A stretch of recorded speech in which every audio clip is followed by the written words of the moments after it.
పూర్వం నీలంగా మెరిసే అందమైన సరస్సు మధ్యలో ఎన్నో కప్పలు ఆనందంగా జీవించేవి.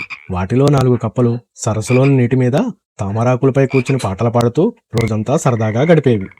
ఆ 4 కప్పలు సరస్సులో రోజంతా క్యావ్ క్యావ్ అంటూ దూకుతూ ఈదుతూ నవ్వుతూ గడుపుతూ ఉండేవి. ఏదో కొత్తదనం కావాలని అందరి మనసుల్లో ఒక కోరిక వచ్చింది. కాలం గడిచే కొద్దీ వాటికి ఇలాంటి స్వేచ్ఛ బోరుగా అనిపించడం ప్రారంభమైంది. ఆ సమయంలో తెలివైన పెద్ద కప్ప అన్నది, మనకు నాయకత్వం ఉంటే బాగుంటుంది. మనం నియమాలు పాటిస్తాం, శాసిస్తాం. ఆ 4 కప్పల్లో ఒక ధైర్యమైన కప్ప ముందుకొచ్చి, అవును, మన సరస్సుకు ఒక రాజు ఉంటే బాగుంటుంది కదా అని ప్రకటించింది. మిగతా కప్పలు హర్షధ్వానాలు చేశాయి. ఆ మాట వినగానే మిగిలిన కప్పలన్నీ ఉత్సాహంగా అంగీకరించాయి. అందరూ తామరాకు మీద నిలబడి ఆకాశం వైపు చూశారు. దేవుణ్ణి పిలవాలని నిర్ణయించారు. అన్ని కప్పలు కలిసి దేవతల రాజు జూపిటర్ను ప్రార్థించేందుకు నిర్ణయించుకుని గట్టిగా ప్రార్థిస్తూ అరిచాయి, ఓ మహాదేవ జూపిటర్, మాకు ఒక రాజును పంపించండి. అన్ని కప్పలు గట్టిగా ప్రార్థించాయి. ఆ ప్రార్థనతో ఆకాశం ఒక్కసారిగా ప్రకాశించింది. బలమైన గాలి వీచింది. ఆ భయంతో కప్పలు నీటిలో మునిగాయి. అప్పుడు దేవతల రాజైన జూపిటర్ ప్రత్యక్షమై కప్పల వైపు దయతో చూశాడు. వారు కోరిక విన్న జూపిటర్కు చిరునవ్వు వచ్చింది. వారి అమాయకత్వాన్ని అర్థం చేసుకున్న జూపిటర్ ఆయన చేతిలోని మరుపుదండం ఊపి సరస్సులో ఒక పెద్ద దొంగను పడేశాడు. దొంగ పెద్ద శబ్దంతో నీటిలో పడటంతో కప్పల భయంతో గట్టిగా అరిచాయి. మనమంతా ప్రమాదంలో పడిపోయాం అని ఒక కప్ప భయపడిపోయింది.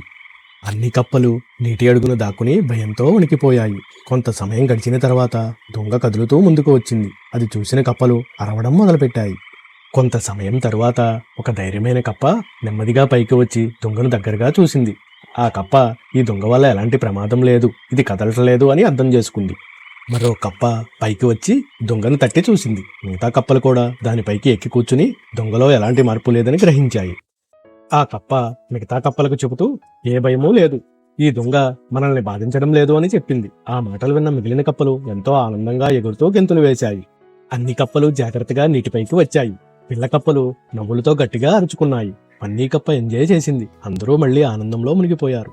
కప్పలు దొంగపైకి ఎక్కుతూ దూకుతూ దొంగను పరిశీలించడం ప్రారంభించాయి. దొంగ ఒక్క కదలిక కూడా చేయకపోవడం చూసి కప్పలు మళ్లీ గర్వంగా మాట్లాడసాగాయి. రోజులు గడుస్తున్న కొద్దీ దొంగ ఏమీ మాట్లాడదు, కదలదు, ఏమీ నిర్ణయించదు, ఏమీ చెయ్యదు. నియమాలు, రక్షణ, నాయకత్వం ఏమీ లేదు. కప్పలు దొంగ ఒక రాజు అయి ఉండడం వ్యర్థమని గ్రహించాయి. కప్పలు మళ్లీ నిరాశ చెందాయి. మన రాజు ఏ పనికి రావడం లేదని కేకలు పెట్టాయి. వాళ్ళు దొంగపై కూర్చుని హాస్యాలు చేస్తూ ఆనందించసాగారు. పన్నీ కప్ప కోపంగా అన్నది, అయ్యో, మనకు మాట్లాడే నిర్ణయాలు తీసుకునే రాజు కావాలి. మళ్లీ జూపిటర్ని పిలుద్దాం. కప్పలు దొంగను ఆట వస్తువుగా ఉపయోగించడం మొదలుపెట్టాయి. అందరూ మళ్లీ ఆకాశం వైపు అరుస్తూ ప్రార్థించారు, ఓ దేవా, మాకు నిజమైన బలమైన రాజు కావాలి. కొన్ని కప్పలు మన విజ్ఞప్తి తప్పిపోయింది అని విచారించసాగాయి. తెలివైన పెద్ద కప్ప ఒక్కసారిగా వారిని ఆపింది. వేచి ఉండు, మీరు చేస్తున్న తప్పు అర్థం చేసుకోండి. వేచి బంగారం లాంటి వారం దాన్ని కోల్పోతున్నాం. మనం అవసరం లేని కోరికలు అడిగి పెద్ద సమస్యలు తెచ్చుకుంటున్నాం. మన రాజు ఏం చేయకపోయినా మనం చిరాకు పడుతున్నాం. కానీ చాలా శక్తివంతమైన రాజు వస్తే మనం భయంతో జీవించాల్సి వస్తుంది.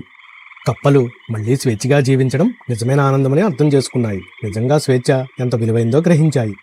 ధైర్యమైన కప్ప చెప్పింది, మనకు రాజు అవసరం లేదు, మనం సర్దుకుని ప్రేమగా నియమాలతో జీవించాలి. కప్పలు మళ్లీ మునుపటిలాగే ఆనందంగా జీవించాయి. ఆటలు, నవ్వులు, ప్రేమ. కానీ ఇప్పుడు ఒక పాఠాన్ని ఎప్పటికీ మర్చిపోలేదు, స్వేచ్ఛే నిజమైన బహుమతి అని.